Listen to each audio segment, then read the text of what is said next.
गांव के एक कोने में सुकर्मा नाम का एक लड़का रहता था।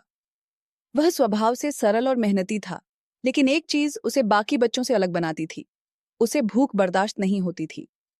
छोटी सी उम्र से ही उसकी यह आदत थी कि जब उसे भूख लगती तो वह बेचैन हो जाता। वह चुपचाप भूखा रहना कभी नहीं सीख पाया। उसकी माँ उसकी इस आदत को जानती थी। खेतों में काम पर जाने से पहले वह हर दिन उसके लिए खाना बनाकर रख जाती। सुकर्मा खाना खा लेता और फिर अपने खेल या काम में लग जाता। लेकिन गांव के लोग उसकी इस आदत का मजाक उड़ाते।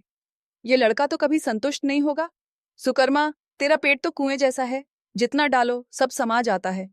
गांव वालों की इन बातों से सुकर्मा को दुख होता था, लेकिन वह चुप रहता। समय बीतता गया, लेकिन सुकर्मा की भूख की समस्या जस की तस बनी रही।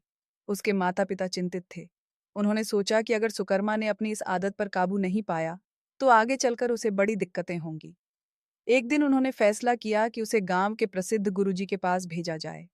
गुरुजी अपने ज्ञान और साधना के लिए दूर दूर तक प्रसिद्ध थे। वे जीवन के हर पहलू का समाधान निकालने में सक्षम थे। सुकर्मा को गुरुजी के पास भेजा गया। गुरुजी ने उसे देखा और स्नेह से पूछा, बेटा, तुम्हें क्या समस्या है? सुकर्मा ने पूरी ईमानदारी से जवाब दिया, गुरुजी, मुझे भूख बर्दाश्त नहीं होती। जब मुझे भूख लगती है तो मैं कुछ भी करने के काबिल नहीं रहता। कृपया मुझे इस समस्या से छुटकारा दिलाएं। गुरुजी मुस्कुराए और बोले, तुम्हारी समस्या सुनने में छोटी लगती है, लेकिन यह तुम्हारे जीवन को बड़ा सबक सिखा सकती है। ठीक है, मैं तुम्हें इसका समाधान सिखाऊंगा, लेकिन तुम्हें मेरी बातों का पालन करना होगा।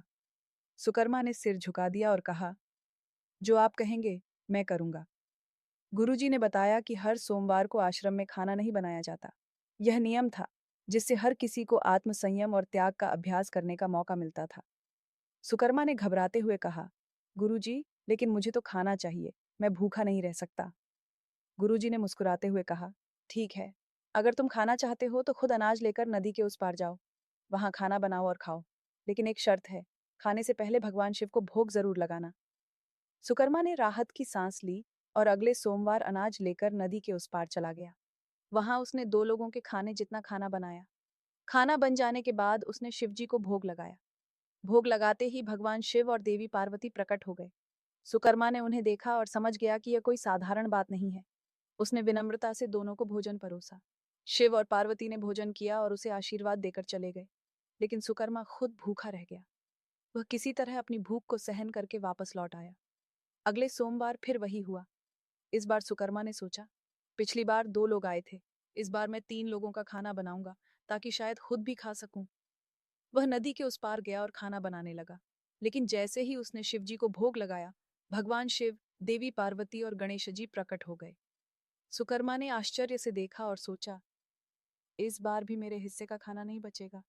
लेकिन उसने बिना शिकायत के सबको भोजन परोसा। खुद फिर भूखा रह गया। सुकर्मा ने ठान लिया कि इस बार वह अधिक अनाज लेकर जाएगा। उसने गुरुजी से अधिक अनाज मांगा। गुरुजी को उसकी योजना पर संदेह हुआ। उन्होंने उसे बिना बताए उसका पीछा किया। इस बार सुकर्मा ने 4 लोगों का खाना बनाया।